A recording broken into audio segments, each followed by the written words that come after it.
Terima kasih Anda masih bergabung bersama kami di Power Breakfast. Kini kita masuki segmen Market Buzz. Kita akan simak beberapa sentimen yang akan kita bahas pagi hari ini. Sentimen bisnis China yang memburuk, saham Asia melemah 0,33% hingga 1,9%. Isu berikutnya adalah pemerintah secara resmi alihkan 75,51% saham SMBR ke SMGR.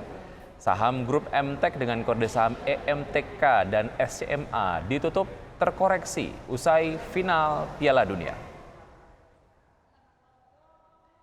Beberapa agenda ekonomi yang menarik untuk kita cermati, pemirsa, diantaranya adalah dari Bank Sentral China. Ada data mengenai suku bunga utama kredit PBOC. Kemudian masih dari China ada data mengenai penanaman modal asing atau FDI, Foreign Direct Investment China. Penanaman modal asing FDI China juga ada datanya. Kemudian dari Hong Kong ada IHK Hong Kong, dan dari Jepang ada pernyataan kebijakan moneter Bank of Japan. Dan masih dari Jepang ada keputusan tingkat inflasi Jepang. Dan agenda emiten untuk hari ini diantaranya adalah BBCA dan SICO yang akan melakukan pembayaran dividen tunai. Kemudian Agro akan ada di akhir perdagangan HMETD, TSPC, DPS dividen tunai, BRPT X saham bonus, BIAN X dividen tunai, sementara untuk DSSA, Nobu, dan Sona akan menggelar RUPS. Setelah itu kita akan simak pembukaan bursa Asia di pagi hari ini. Seperti Anda saksikan di layar televisi, untuk Nikkei dibuka menguat dengan penguatan 0,37% di level 27.337,38. STI Singapura menguat 0,06% di level 3.258,46. Kospi Korea melemah 0,36% di level 2.343,68, dan Hang Seng Hong Kong melemah 1,01% di level 19.156,93. Ya, untuk membahas pergerakan IHSG dan sentimen apa saja yang dapat mempengaruhi, sudah tersambung melalui video conference ada Mas Muhammad Nafan Haji Gusta. Beliau adalah Senior Investment Information Mirai Aset Sekuritas. Selamat pagi Mas Nafan.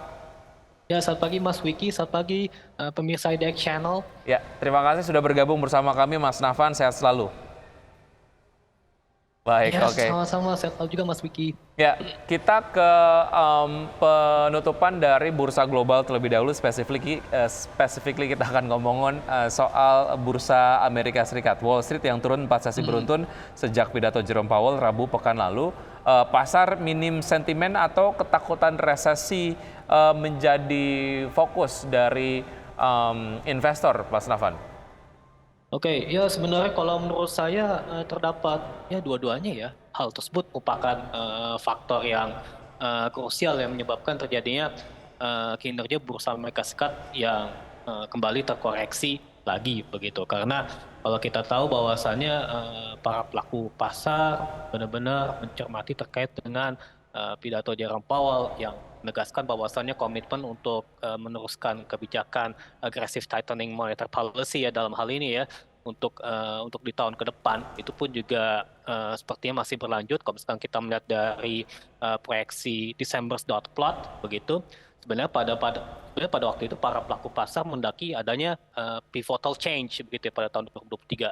Tapi karena sering dengan hawkish statement daripada the Fed ya terkait dengan aggressive tightening monetary policy yang berkelanjutan di tahun depan, hal tersebut akan memicu ya kekhawatiran mengenai adanya peningkatan probabilitas resesi perekonomian Amerika Serikat pada tahun 2023 gitu. Padahal kan sebelumnya kan para pelaku pasar sudah khawatir ya terkait dengan peningkatan probabilitas resesi di negara-negara di kawasan Eropa begitu kan. Belum lagi juga negara-negara tersebut juga telah menerapkan kebijakan agresif tightening monetary policy ya untuk menahan kenaikan inflasi yang sudah mencapai 10% begitu kan.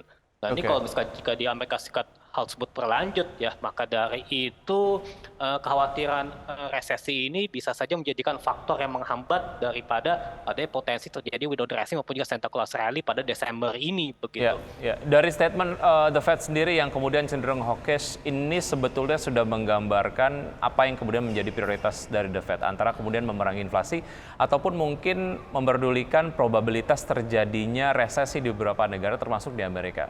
Nah, menurut Anda melihat apa gestur-gestur ini sebetulnya most likely akan seperti apa nanti? Oke, ya sebenarnya sih kalau menurut saya ya, adapun sebenarnya kinerja inflasi Amerika Amerika Serikat akhir-akhir ini kan sudah ini ya, tidak memiliki kecenderungan tren yang menguat begitu ya. Bahkan akhir-akhir ini kan per November sudah 7,1%.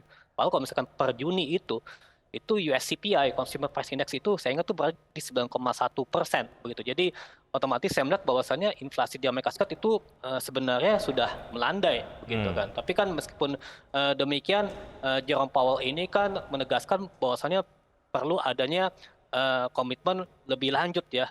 Apalagi juga target The Fed untuk menetapkan inflasi berada di 2% itu kan membuat para pelaku pasar berekspektasi bahwasannya aggressive tightening monetary policy ini masih terus berlanjut begitu ya, sehingga pada sebelumnya itu probabilitas resesi Amerika Serikat itu tidak terlalu sebesar yang dialami oleh Eropa. Kalau misalkan jika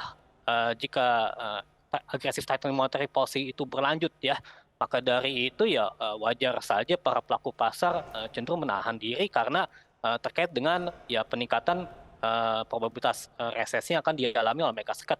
Apalagi juga saat ini kan dunia juga masih mencermati terkait dengan misalnya konflik antara Rusia maupun juga Ukraina yang masih berkepanjangan, dan hal ini juga memicu terjadinya krisis energi maupun juga krisis pangan begitu yang berkepanjangan begitu ya, sehingga kalau misalnya jika kita melihat dari indikator lainnya misalkan dari khawatir terkait dengan resesi tersebut, itu US Treasury yield bertenor 10 tahun saja sudah mendaki ke 3,6% begitu kan, dan juga harga komoditas ya saat ini masih lebih cenderung stagnan ya, Baik. padahal kan musim dingin begitu kan. Baik, bicara mengenai Prosesnya ada pergerakan terjadi sektoral di penaikan gitu. Bursa Amerika Serikat sendiri, seluruh sektor melemah kecuali sektor energi, dan bicara mengenai sektor Iya. energi juga sektor ini menjadi pemimpin penguatan di bursa Eropa.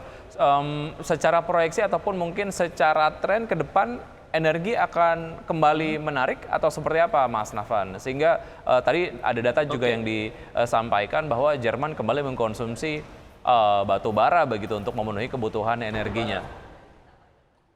Iya, yang penting selama terjadi ini ya, kenaikan impor komoditas ya, misalkan terhadap negara-negara penghasil komoditas ya, tentunya hal ini semestinya bisa memberikan katalis positif terhadap peningkatan harga komoditas ya berbasis energi, misalnya batu bara begitu. Karena kalau kita melihat dari tren musim dingin itu kan pasti menciptakan tren demand yang sangat kuat dan sangat potensial begitu.